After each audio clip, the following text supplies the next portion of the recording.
Stitch number 05 on the Singer Featherweight is a stretch stitch. So if you don't own a serger, which I know you'll love if you work with knit fabric, but in the pinch, this is the stretch stitch. So 05, just go ahead and stitch.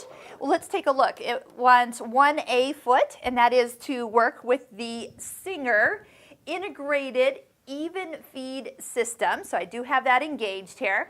And if I'm working on knit fabrics, I usually want to put a ballpoint needle on or a stretch needle, depending on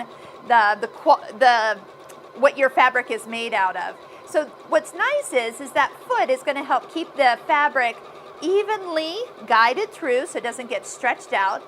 And this stitch is almost like a little lightning bolt stitch. Let's take a look at what we're seeing here. So it kind of goes forward and back, and then that way it has stretch and give and doesn't pop these stitches when I pull on it. If you use just a straight stitch, that is what would happen. So stitch number 05, just leave set up the way it is set to sew.